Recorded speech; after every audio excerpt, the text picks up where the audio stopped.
All right, everybody, welcome in. We're diving headfirst into one of the most volatile situations out there, the escalating conflict, with Israel, Lebanon, Gaza. Yeah, it's a lot to untangle. It really is. Yeah. Talk about a web of, you've got history, you've got ideology, and frankly, just a whole lot of uncertainty. And a whole lot of fear, frankly, on the ground. Absolutely. And while we can't, magically untangle this whole mess, we can try to wrap our heads around what's really going on, what's Yeah. actually at stake here. Yeah, and I think, for me, what we're seeing now, it's like the combination of decades, literally decades of tension. Right. And to even begin to make sense of it, we have to look beyond just, today's headlines. Right. We've got to grapple with some really deep underlying forces at play here. So paint that bigger picture for us then, because we're seeing Israel engaged on multiple fronts, Hezbollah in Lebanon, Hamas in Gaza, and then there's this looming, threat of Iran in the background. It's easy to get, lost in the weeds here, just the day-to-day fighting. How do these conflicts all connect? That's the thing. They're all interconnected. Think of it like, a powder keg. One spark and the whole thing could go up. Take the fighting in Gaza, for example. Right. This isn't just contained to Gaza. Mhm. It's creating these ripples of fear, displacement throughout the entire region. Right. Especially in Lebanon, you see families fleeing their homes, desperately seeking refuge from a conflict that feels like it could just explode at any moment. And speaking of Lebanon, let's talk about Hezbollah, because they're facing this relentless barrage of Israeli airstrikes. Yet their leadership is still, defiant. They're saying our capabilities are undiminished. Mm-hmm. So what's the strategy behind that kind of stance, especially when we're seeing reports of, Israel seizing weapons, targeting key figures within Hezbollah? Well, that's where things get really interesting. Hezbollah's walking this tightrope, right? On the one hand, they need to project strength Right. for their supporters to keep morale up, Hmm. but also to deter Israel, to try to prevent further aggression. So they're downplaying any losses, maybe, emphasizing their ability to strike back. Exactly. They have to maintain that image. But, and this is a big but, there's also this recognition that this could escalate. I mean, really escalate beyond anyone's control. Right. So it's a dangerous game they're playing. Absolutely. So we're also seeing this willingness to negotiate a ceasefire. It suggests, at least to me, a desire to avoid a full-blown war, at least for now. Okay, so project strength, but keep the door open for de-escalation. It makes sense, but where does a potential ceasefire in Lebanon leave the people of Gaza? Because they're the ones who are arguably bearing the brunt of this. Such a crucial point and a source of a lot of debate. See, Hezbollah has been, well, let's just say intentionally vague about whether a ceasefire for Lebanon would also mean a ceasefire in Gaza, Interesting. which suggests that they might be trying to isolate these two conflicts, Wow. focusing on their struggle with Israel, but leaving Hamas essentially to fend for themselves. So it becomes a question of allegiances then. Where do their priorities lie? Exactly. On the surface, this conflict is about territory. It's about military objectives. Right. But underneath, it's about power. Who has it, who wants it, and what they're willing to do to get it. And the tangled relationships between all these different factions, it gets really complicated really quickly. Absolutely. And it's within those nuances, those gray areas, that we find the real human cost of this conflict. Because it's easy to get caught up in all of this, the military strategy, the political maneuvering, but it's people's lives, right? Yes. Everyday people in Lebanon, in Gaza, they're the ones living with the devastating consequences of this conflict every single day. And that's why stories like that of, we talked about her before, that woman who fled southern Lebanon, Correct. they become so important. Right. Because amidst all this talk of ceasefires and troop movements and, she's worried about her cats. Yeah. Her cats and kittens. And it just reminds you, behind the headlines, these are real people. Their lives are shattered. It's such a powerful reminder that this isn't a game, right? It's not a geopolitical chessboard. It's people's lives, their homes, their schools, their sense of safety, and frankly, their hearts. They're desperate for peace, for some kind of security. Absolutely. And achieving that peace, that's easier said than done. It is, and it gets even more complicated when we start talking about, the big guy in the room, the United States. Oh, yes. Because the U.S.'s involvement, well, it runs deep and it's controversial. And their attempts to broker some kind of solution, they always come with their own baggage. Right, their own challenges. All right, so let's unpack that, shall we? What role is the U.S. playing in all of this, and what are the potential pitfalls? Yeah, it's a tightrope. to say the least. You've got this global superpower trying to be a neutral force, but they've also got this long history with Israel. And it's a history that looms large over everything, let's be honest. Absolutely. So every move the U.S. makes, every statement, it's scrutinized, analyzed, looking for any hint of bias, any favoritism. It's a no-win situation almost.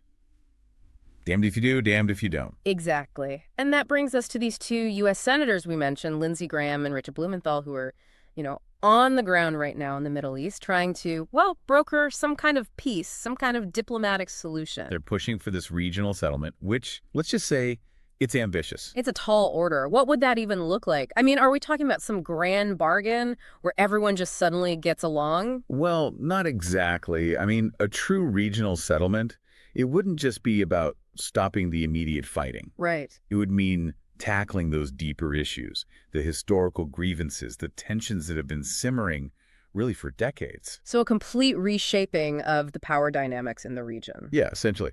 Think about it. You've got Israel and Palestine, obviously, but then you've got Lebanon, Syria, Iran, all these players with their own interests. It's a massive undertaking, especially given the level of mistrust that exists between these players. And let's not forget, this isn't the first time people have tried to bring peace to the region, right? Wow. There's a long history of failed negotiations, broken promises, and that weighs heavily on any new attempt. So, knowing all of that, what are these senators actually proposing? What's their game plan here?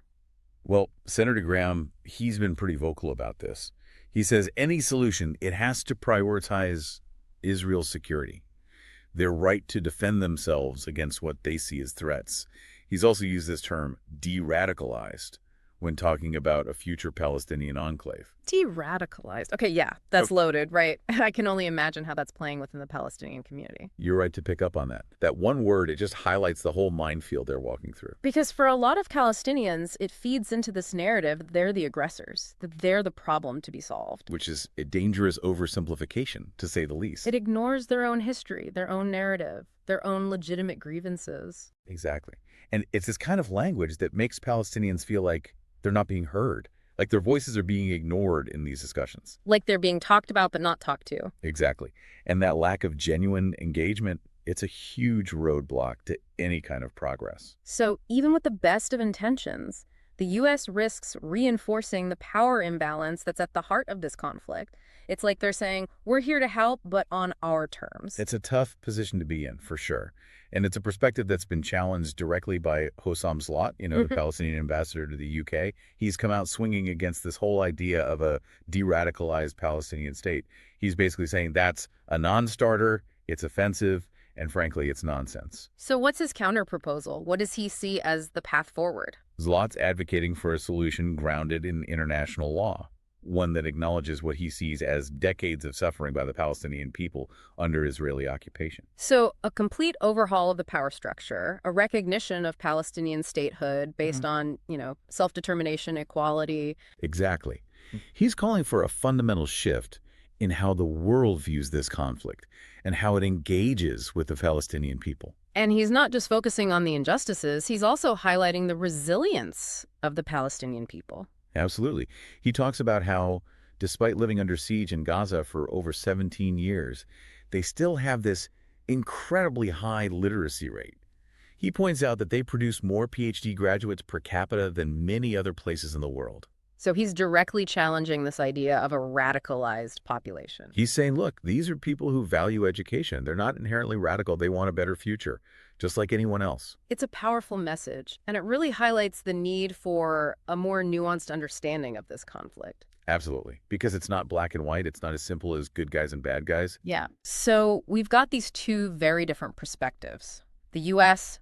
pushing for a solution that prioritizes Israeli security, and then Palestinian voices, like Zlot, demanding justice and self-determination. How do we bridge that gap? Is a diplomatic solution even possible when you have such fundamentally different understandings of the problem? And the clock's ticking. The situation on the ground, it's not waiting for diplomats to have these conversations. Right. Every day that passes, the violence is escalating. The humanitarian cost is rising. It's like we're trying to, solve for X when X keeps changing. Right, exactly. Every time you think you're getting a grasp, something shifts. Yeah. because you have these, like we've been talking about, these deep historical grievances, but those are colliding with what's happening right now militarily. Right. And then you layer on top of that all the international interests. Yeah, it's messy. It's incredibly messy. And then you add the human element. I mean, we can't forget that, right? Absolutely not. These aren't just, chess moves on a board. We're talking about real people whose lives are being ripped apart by this conflict. And that's, I think, the hardest part to truly wrap your head around. It's easy to get into the strategic analysis of it all, but every rocket that's launched, every life lost, that represents a ripple effect of pain, of suffering, that just, it goes on and on. So knowing all of that, I mean, is there even a glimmer of hope here? That is the million-dollar question, isn't it? It feels like it. And anyone who claims to have a definitive answer, well, I'd be skeptical. But what I will say is that any path to peace, and that's a big if, it requires a fundamental shift. A shift in what? In perspective. Yeah. We have to move away from this zero-sum game mentality. If one side wins, the other side automatically loses. Exactly. We have to acknowledge the losses, the trauma on all sides. So it's not just about ceasefires or, signing a piece of paper. Yep. It's about the root causes. The issues of, identity, security, justice. I mean, these issues have been festering for decades. They have. And unpacking them, addressing them honestly, that's going to require a level of, honestly, empathy, understanding, and a political courage that, frankly, we haven't seen a lot of. No, I mean, that's a tall order, but you're saying it's not impossible. I'm saying it's essential. Yeah. Because the alternative, continued violence, continued suffering, it's unacceptable. Yeah. We can't just sit back and let that happen. So as we sort of wrap this up here, I mean, what do we even tell people? What can they do with all of this information? That's a great question. And for me, it comes down to staying engaged.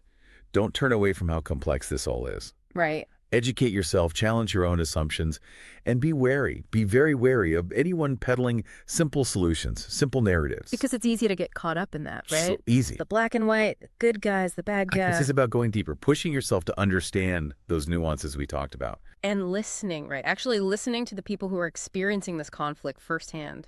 Especially those whose voices are too often silenced.